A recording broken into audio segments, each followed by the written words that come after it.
पहले मैं अपने सभी मीडिया के जो मेरे भाई आए हुए हैं और मेरी बेटियां आई हुई हैं, मैं उनको खुशामदीद करती हूं और शुक्रिया अदा करती हूं। इस रमज़ान के इस महीने में आपके मीडिया के माध्यम से सबको रमज़ान मुबारक कहना चाहती हूं। जैसे कि आप सबको पता है कि देश के 18वें लोकसभा के चुनाव होने जा रहे हैं। जैसे ही चुनाव की घोषणा की गई, जमहूरियत पर एक और हमला हुआ है। मोदी सरकार ने तानाशाही के तहत कांग्रेस पार्टी के तमाम अकाउंट्स को सीज कर दिए हैं। मोदी सरकार ने अकाउंट इसलिए सीज कर दिए क्योंकि कांग्रेस पार्टी देश के हर एक आदिवासी, हर एक दलित, हर एक नौजवान, हर एक महिला, हर एक खिलाड़ी के लिए और फौजियों के लिए आवाज़ उठा रही है, जो भाजपा सरकार और तानाशाही सरकार को मंजूर नहीं। कोई भी राजनीतिक दल इनकम टैक्स के दायरे में नहीं आता, जबकि सुप्रीम कोर्ट ने भी इसको गैरकानूनी करार दिया है।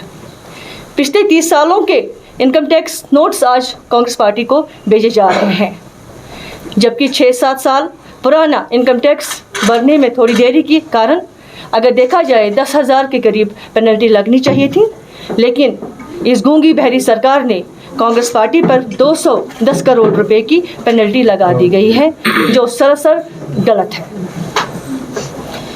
इलेक्टोरल बॉन्ड और इलीगल सोर्स के जरिए भाजपा सरकार ने 6,000 करोड़ रुपए चंदा लिया है और कैश कितना लिया है वो किसी को पता नहीं, जबकि कांग्रेस पार्टी ने लीगल तरीके से 2,285 करोड़ रुपए लिया है, जिसको फ्रीज कर दिया गया है।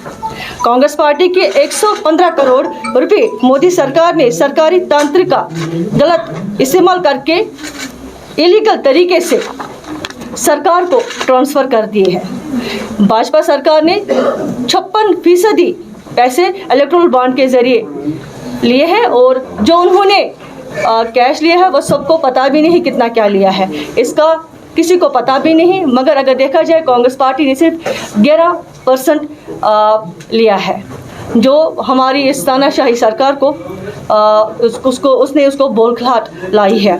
साथियों, मैं भाजपा की यहाँ पे बात करूंगी क्योंकि भाजपा सरकार की ये साजिश है कि कांग्रेस पार्टी को इस आने वाले लोकसभा इलेक्शंस में हमें कमज़ोर बना दिया जाएगा और देश में लोकतंत्र की हत्या की जाए। भाजपा की तानाशाही सरकार को पता है कि हम 400 पार नहीं कर सकते। वो इंडियन गठबंधन से डर गए हैं और उन्होंने CBI, ED, NIA, election commission और उनका गलत दुरुपयोग करके इस्तेमाल कर रही है। मगर हम कांग्रेस पार्टी खामोश नहीं बैठेंगे, हम जमहूरियत की हत्या नहीं करने देंगे।